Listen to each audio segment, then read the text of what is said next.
जय हिंद साथियों, हमारे इस चैनल पर आप सबका हार्दिक स्वागत है। हमने पिछले वीडियो में आवेश के ऐतिहासिक विकास के बारे में अध्ययन किया था और आज से हम अपने पहले चैप्टर की शुरुआत करते हैं जिसका नाम है आवेश एवं विद्युत क्षेत्र। हम देखते हैं कि यह जो आवेश एवं विद्युत क्षेत्र का नाम का टॉपिक है यह आता है हमारे स्थिर वैद्युतिकी के अंतर्गत। तो आइए सबसे पहले हम स्थिर वैद्युतिकी को समझ लेते हैं कि स्थिर वैद्युतिकी होती क्या चीज है। देखिए, हम समझने वाले हैं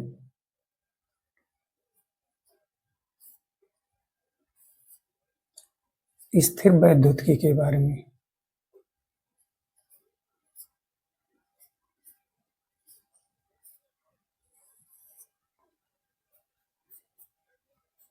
तो आइए हम समझते हैं कि स्थिर वैद्युतिकी होती क्या चीज है।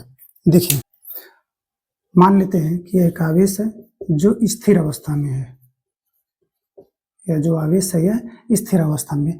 तो हम इस स्थिर आवेश के बारे में हम जो भी अध्ययन करते हैं वह स्थिर वैद्युतिकी के अंतर्गत ही करते हैं। इसका मतलब ये हो गया कि आवेश और उसके गुणधर्मों के बारे में, यानी स्थिर आवेश और इसके गुणधर्मों के बारे में हम जिसके अंतर्गत अध्ययन करते हैं वह कहलाती है हमारी स्थिर वैद्युतिकी। और जो स्थिर वैद्युतिकी होती है यह भौतिक विज्ञान की भी एक शाखा होती है। यानी हम कह सकते हैं कि भौतिक विज्ञान की वह शाखा जिसके अंतर्गत हम स्थिर आवेश और उसके गुणधर्मों का अध्ययन करते हैं वह कहलाती है हमारी स्थिर वैद्युतिकी। तो हम इसकी परिभाषा लिखते हैं। यह भौतिक विज्ञान की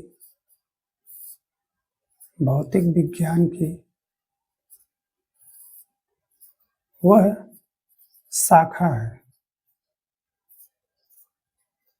यह भौतिक विज्ञान की वह शाखा है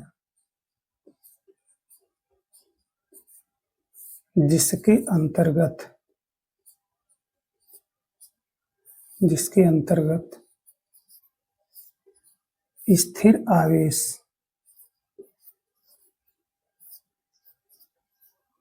एवं उसके गुणधर्म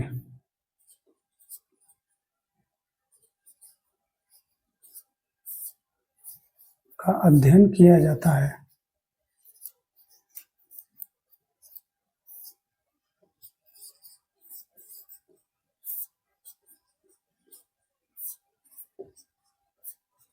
यानी कि यह भौतिक विज्ञान की वह शाखा है जिसके अंतर्गत स्थिर आवेश एवं उसके गुणधर्म का अध्ययन किया जाता है। यानी स्थिर वैद्युतिकी के अंतर्गत हम स्थिर आवेश और उसके गुणधर्म का अध्ययन करते हैं। स्थिर वैद्युतिकी के अंतर्गत हम दो चैप्टर पढ़ते हैं। स्थिर वैद्युतिकी के अंतर्गत हम दो चैप्टर पढ़ते हैं। जो हमारा पहला चैप्टर है उसका नाम है आवेश एवं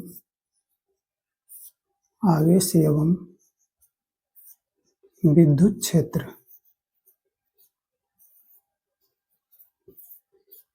और जो हमारा दूसरा चैप्टर है उसका नाम है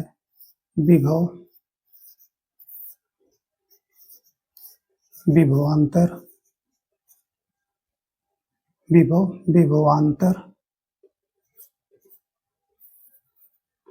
एवं संधारित्र। तो स्थिर वैद्युतिकी के अंतर्गत हम दो चैप्टर पढ़ते हैं जिनमें से पहला चैप्टर है हमारा आवेश एवं विद्युत क्षेत्र और दूसरा चैप्टर है हमारा विभवांतर एवं संधारित्र। तो हम पहले चैप्टर की इसमें से शुरुआत करते हैं जिसका नाम है आवेश एवं विद्युत क्षेत्र। और इस चैप्टर का जो हमारा पहला हेडिंग है हम उसकी शुरुआत करते हैं। इस चैप्टर का पहला हेडिंग है जिसकी हम शुरुआत करते हैं उसका नाम है आवेश। तो आज हम समझते हैं कि आवेश होती क्या चीज है, आवेश क्या होता है। आइए हम समझते हैं। देखिए, ये जो आवेश होता है, आवेश यह दो अवस्थाओं में पाया जाता है। यह जो आवेश होता है दो स्थितियों में पाया जाता है। पहला तो स्थिर होगा या फिर गति में होगा। देखिए, जब आवेश स्थिर होता है तो यह अपने चारों ओर उत्पन्न करता है विद्युत क्षेत्र, और जब आवेश गति में होता है तब यह अपने चारों उत्पन्न करता है विद्युत क्षेत्र और साथ ही साथ विद्युत चुंबकीय क्षेत्र। कहने का मतलब ये होता है कि जब आवेश स्थिर अवस्था में होता है तो वह केवल विद्युत क्षेत्र उत्पन्न करता है, और जब आवेश गति की अवस्था में होता है तो विद्युत क्षेत्र के साथ साथ चुंबकीय क्षेत्र भी उत्पन्न करता है। तो हम कह सकते हैं कि आवेश विद्युत क्षेत्र भी उत्पन्न करता है और आवेश चुंबकीय क्षेत्र भी उत्पन्न करता है। अब ये बात और समझिए, अगर पहले से ही कहीं पर विद्युत क्षेत्र या चुंबकीय क्षेत्र उपस्थित है और हम यहाँ पर किसी आवेश को लेकर के आते हैं, तो यह आवेश उस विद्युत क्षेत्र या चुंबकीय क्षेत्र का अनुभव करता है। यानी पहले से ही अगर किसी जगह पर विद्युत क्षेत्र या चुंबकीय क्षेत्र होगा और हम उस जगह पर किसी आवेश को लेकर जाएंगे तो आवेश इसके प्रभाव का अनुभव करता है। यानी हम कह सकते हैं कि आवेश विद्युत क्षेत्र चुंबकीय क्षेत्र उत्पन्न भी करता है और उनके प्रभाव का अनुभव भी करता है, और यह जो आवेश है यह एक प्रकार का गुण होता है। तो हम इसकी परिभाषा लिखते हैं, कहेंगे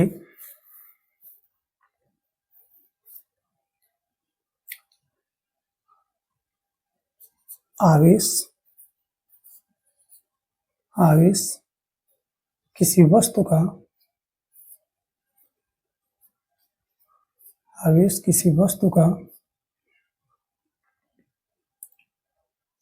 एक गुण है।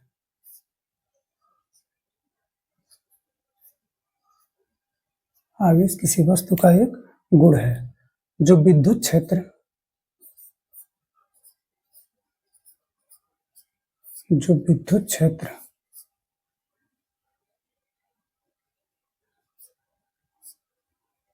एवं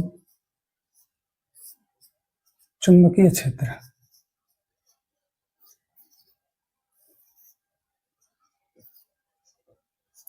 क्षेत्र उत्पन्न करता है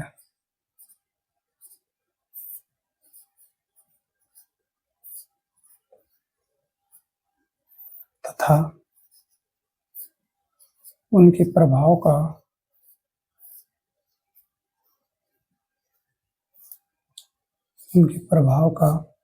अनुभव करता है।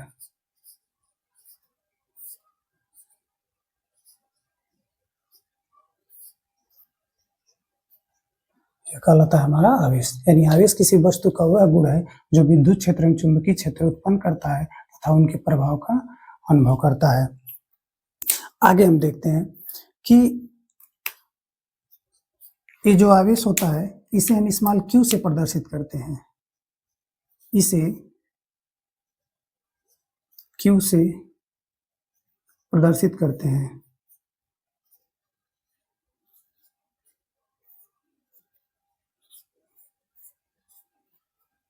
अगली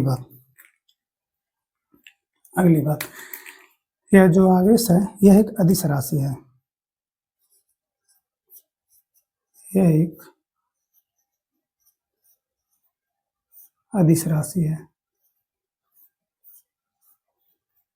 अगली बात, यह जो आवेश होता है यह अचर होता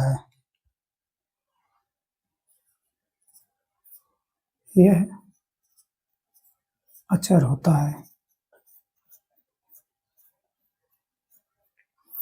हमसे पूछा जाता है कि आवेश का जो सबसे छोटा मान होता है वो क्या होता है। आवेश की सबसे छोटी जो वैल्यू होती है वो क्या होती है। तो आवेश का जो सबसे छोटा मान होता है वह होता है आवेश का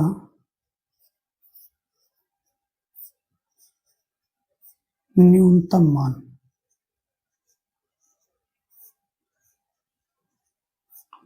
मान प्लस माइनस 1.6 गुणित 10 की पावर माइनस 19 कूलम होता है।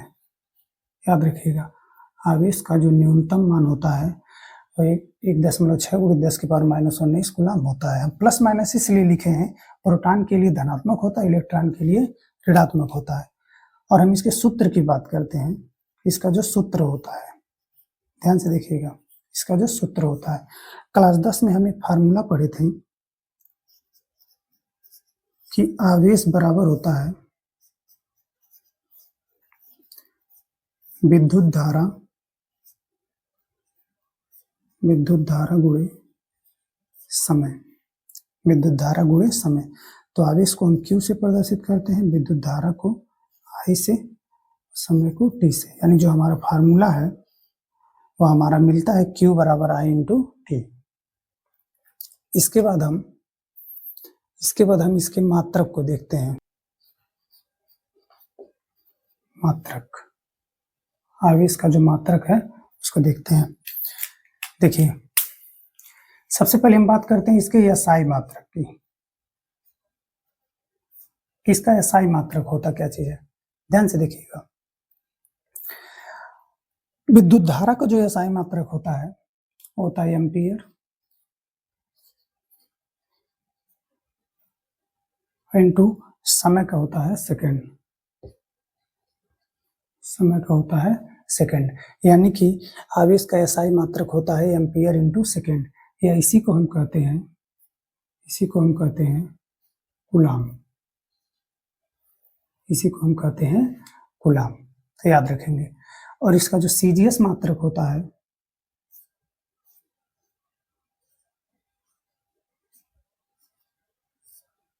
CGS मात्रक, देखिए इसका जो CGS मात्रक होता है वह होता है स्टेट कूलाम।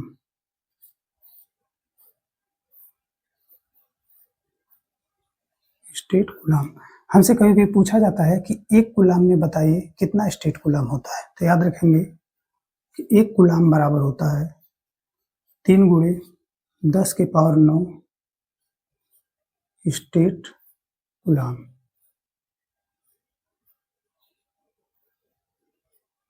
3 गुणे 10 के पावर 9 स्टेट कूलाम होता है। अगली बात, इसके और भी अन्य मात्रक होते हैं। हमसे पूछा जाता है कि आवेश का सबसे बड़ा मात्रक क्या होता है, याद रखिएगा।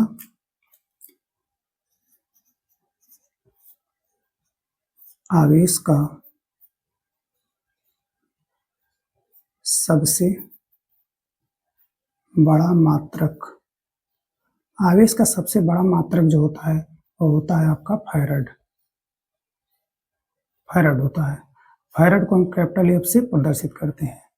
आगे देखिए, हमसे ये भी पूछा जाता है कि एक फैराड में कितना कूलाम होता है, हम कहेंगे एक फैराड बराबर होता है 96,500 कूलाम। अगली बात, आवेश का सबसे छोटा मात्रक,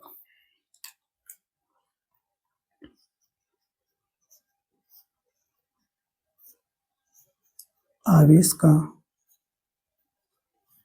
सबसे छोटा मात्रक, देखिए आवेश का जो सबसे छोटा मात्रक होता है वह होता है आपका फ्रैंकलिन।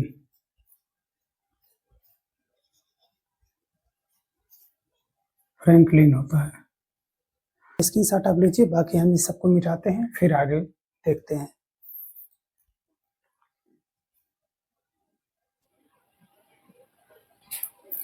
चलिए, आवेश के और मात्रक हम देखते हैं। इसके अन्य और मात्रक होते हैं, जैसे हो गया विद्युत, चुंबकीय मात्रक। इसे हम प्रदर्शित करते हैं EMU से। इसे हम शॉर्ट फॉर्म में लिखते हैं EMU, जिसे कहते हैं इलेक्ट्रोमैग्नेट यूनिट।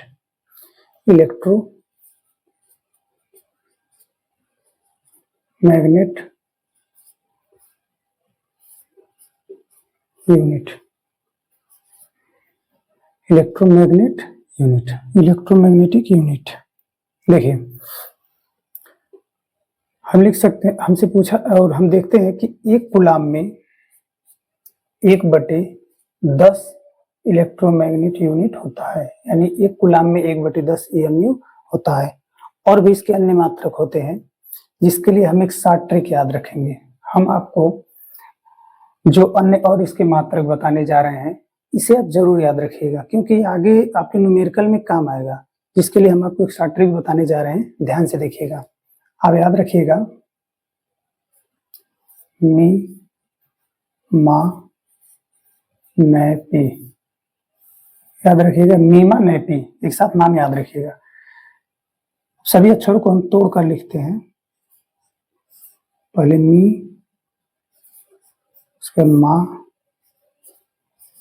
फिर न, इसके बाद मी। हम मी से बनाते हैं मिमी, मतलब मिलीमीटर। मा से बनाते हैं माइक्रो, माइक्रो। नै से बनाते हैं नैनो, पी से बनाते हैं पीको।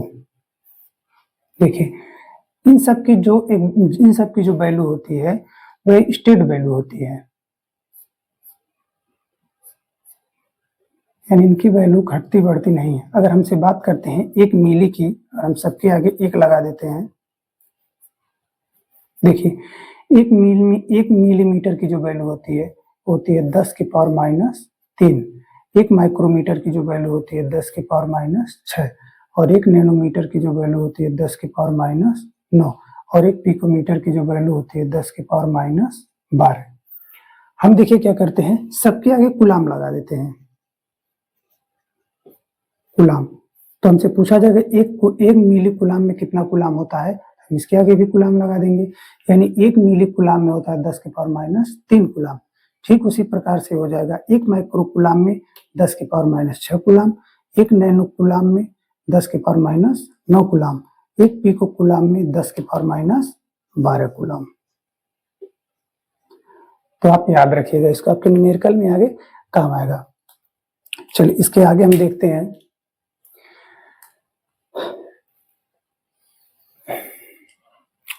इसके आगे हम देखते हैं आवेश के प्रकार। आवेश के प्रकार समझते हैं, आवेश के प्रकार होता कितने हैं। देखिए आवेश के 2 प्रकार होते हैं, आवेश के 2 प्रकार होते हैं। पहला जो होता है आपका धनावेश, और दूसरा नंबर जो होता है ऋणावेश। पहला आपका धनावेश और दूसरा आपका ऋणावेश। जो धनावेश होता है इसे हम प्लस से प्रदर्शित करते हैं, जो ऋणावेश होता है इसे हम माइनस चिन्ह से प्रदर्शित करते हैं, यानी कि ऋण चिन्ह से प्रदर्शित करते हैं। चलिए हम देखते हैं कि किसी वस्तु पर धनावेश कब आता है और किसी वस्तु पर ऋणावेश कब आता है। तो आइए हम समझते हैं, जैसे हम 2 वस्तुओं को ले लेते हैं, एक वस्तु ए है और एक वस्तु बी है।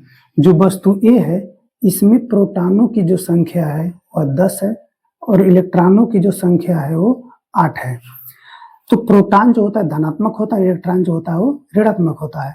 तो देखते हैं कि प्रोटॉन जो है वो 10 है, इलेक्ट्रॉन जो है 8 है, यानी प्रोटॉन की संख्या ज्यादा है, इलेक्ट्रॉन की संख्या कम है, यानी जो धन आवेश वाली जो वैल्यू है वो ज्यादा है, इसलिए इस वस्तु पर आएगा धनावेश।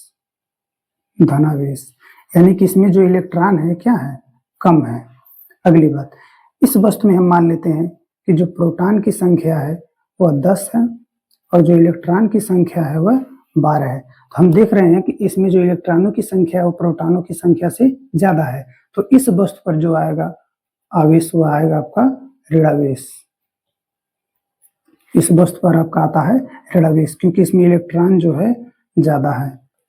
तो हम कह सकते हैं जिस वस्तु में इलेक्ट्रॉन की संख्या प्रोटॉन की संख्या से कम होती है उस वस्तु पर धनावेश आता है, और जिस वस्तु में इलेक्ट्रॉन की संख्या प्रोटॉन की संख्या से ज्यादा होती है उस वस्तु पर ऋणावेश आता है। तो यानी हम कह सकते हैं जो धनावेशित वस्तुएं होती हैं, जो धनावेशित वस्तुएं होती हैं उसमें इलेक्ट्रॉन की कमी होती है, उसमें इलेक्ट्रॉन की कमी होती है, और जो ऋणावेशित वस्तुएं होती हैं उसमें इलेक्ट्रॉन ज्यादा होता है, उसमें जो इलेक्ट्रॉन होता है ज्यादा होता है। अगली बात, हम ये भी कह सकते हैं कि जो धनावेशित वस्तुएं होती हैं उनका जो द्रव्यमान होता है वह कम होता है, और जो ऋणावेशित वस्तुएं होती हैं उनका जो द्रव्यमान होता है वह अधिक होता है, अधिक होता है। ठीक, यानी कि ऋणावेशित वस्तुएं जो होती हैं उनका द्रव्यमान अधिक होता है और जो धनावेशित वस्तुएं होती हैं उनका द्रव्यमान कम होता है। देखिए हम आगे देखेंगे कि जब इलेक्ट्रॉन एक वस्तु से दूसरी वस्तु पर जाता है तो जिस वस्तु से निकल करके जाता है उस वस्तु में द्रव्यमान की कमी होती है और जिस वस्तु पर जाता है उसका द्रव्यमान बढ़ता है, क्योंकि एक इलेक्ट्रॉन को जो द्रव्यमान होता है और 9.1 × 10⁻³ kg होता है। तो जब वो जाएगा तो उसके साथ साथ उसका द्रव्यमान भी जाएगा। तो इसलिए जिस वस्तु से निकल के जाता है उस वस्तु में द्रव्यमान की कमी होती है और जिस वस्तु पर जाता है उस वस्तु में द्रव्यमान की वृद्धि होती है। आगे हम देखते हैं, इस पार्ट को हम डिलीट करेंगे।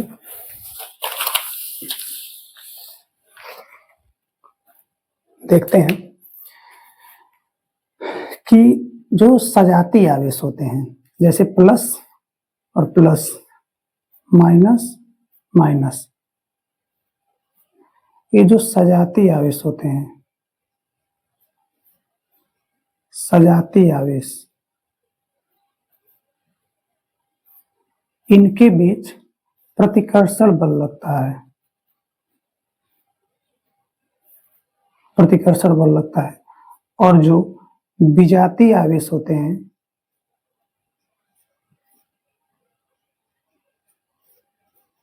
विजातीय आवेश, इनके बीच